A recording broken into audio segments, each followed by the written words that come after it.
Salut à tous. Pour ceux qui ne me connaissent pas, je parcours depuis quelques années, seul ou avec mon meilleur ami, plusieurs régions de France et de Belgique, à la recherche de lieux chargés d'histoire. Aujourd'hui, je vais vous faire découvrir les casemates de la forêt de Mormal, avec un récit en description sur les événements survenus en mai 1940.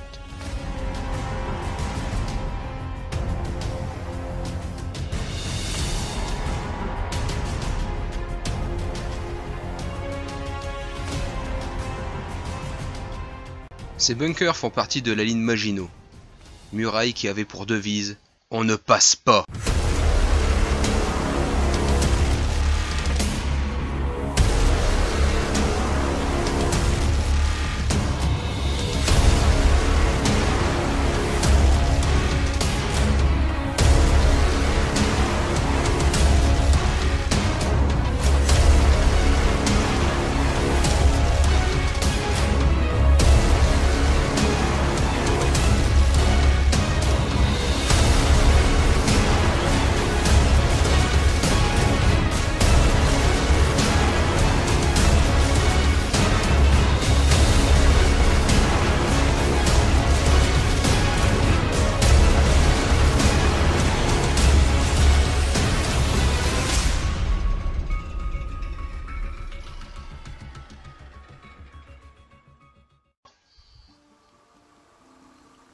Tout d'abord, il faut savoir que la ligne Maginot ne s'arrête pas à la limite des Ardennes, mais cette ligne est prolongée jusqu'à l'extrême nord de la France et jusqu'à la Corse, et même en Tunisie. Elle est appelée la ligne Marais, ou la ligne Maginot du désert.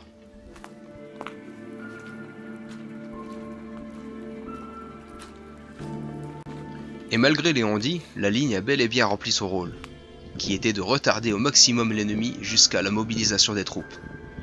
L'état-major français avait prévu que les Allemands arriveraient par la Belgique, comme en 1914, mais pas par les Ardennes. La France avait même fait construire une deuxième ligne de défense au nord de Paris. Elle est appelée la ligne Chauvinot.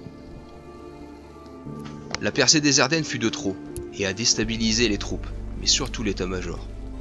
Et malheureusement, le constat est celui que nous connaissons tous. Je ne m'y attarde pas plus. Plusieurs vidéos sont disponibles sur ma chaîne à ce sujet.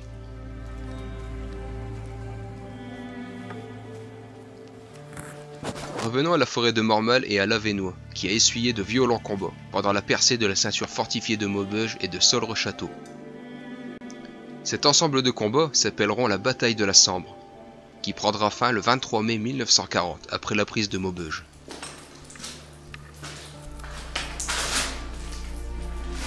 Les casemates de Mormal n'ont pas subi d'énormes assauts, mais plusieurs escarmouches et tirs ciblés visant à les neutraliser.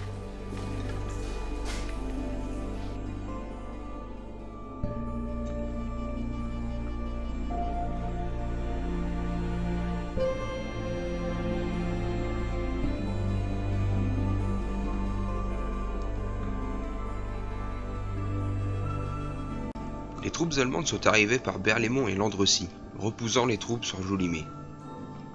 Une opération de nettoyage menée par les troupes motorisées françaises, notamment par les chars Saumur S-35B1, appuyés par des troupes comme la 5e Dina, division d'infanterie nord-africaine, revenue de la manœuvre d'île en Belgique, engageront donc le combat. De violents affrontements auront lieu, des pilonnages allemands vont vitrifier une partie de la forêt. Une vidéo sur les combats de Mormal est disponible aussi sur ma chaîne.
Arrivé à la casemate du Tréchon, située aux abords de la chaussée Brunéo, ma lampe faiblit.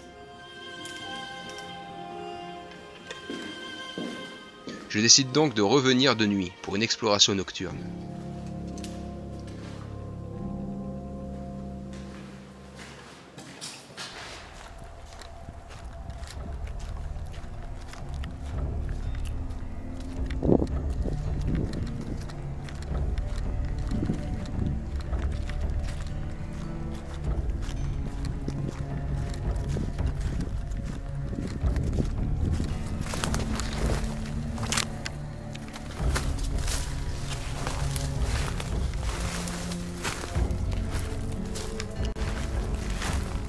Je vais vous passer les détails techniques, mais juste vous décrire brièvement l'armement et la défense de ces énormes bunkers.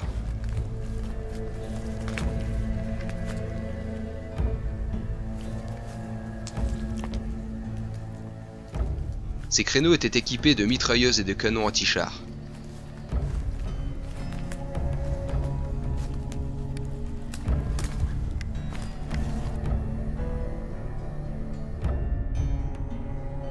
La porte blindée était équipée d'un fusil mitrailleur, de même pour les petits créneaux protégeant les fossés diamants.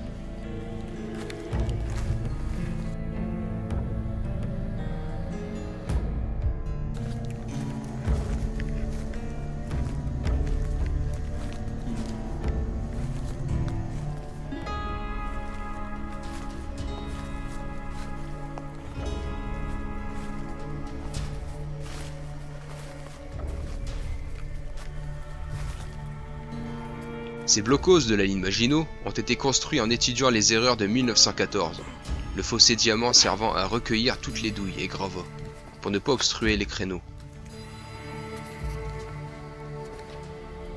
La structure entière était conçue pour arrêter les obus grâce au béton armé. Son centre n'était composé que de béton pour éviter aux vibrations des obus de se propager dans la ferraille, et donc fragiliser toute la structure. La troisième partie de la structure était de nouveau en béton armé pour résister aux dernières perforations avant d'atteindre l'intérieur de la casemate.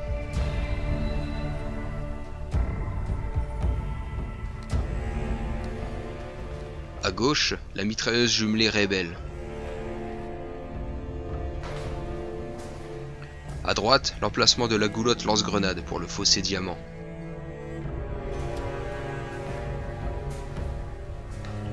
Et là, l'emplacement du canon anti-char.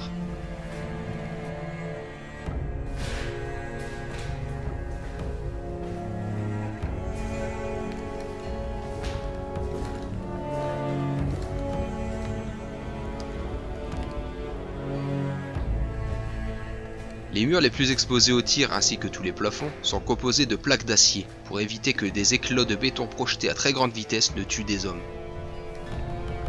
On appelle ça l'effet Hawkinson.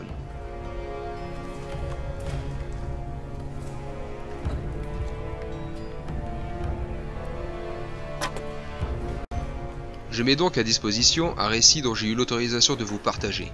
Cette histoire est racontée par Charles Fallès, un jeune soldat observateur tireur de cette cloche GFM. GFM qui veut dire guetteur, fusil, mitrailleur. L'armement de ces cloches variait entre mitrailleuses et mortiers. Elle était munie d'un périscope en son centre, ou de jumelles par l'un des orifices.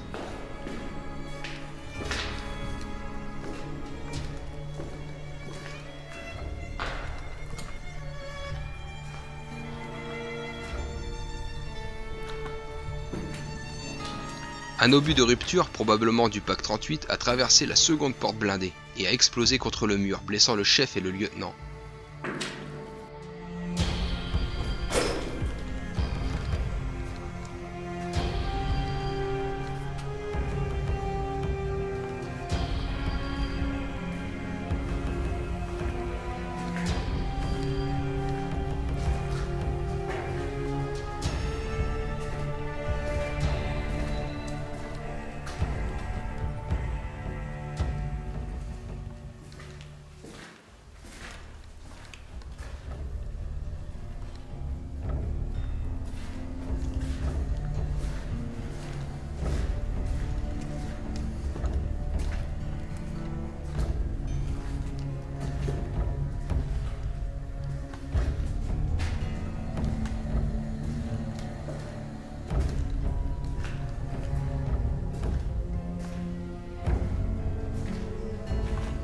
Ces casemates perdus dans la forêt étaient justement autonomes en eau grâce au puits, faute d'approvisionnement régulier.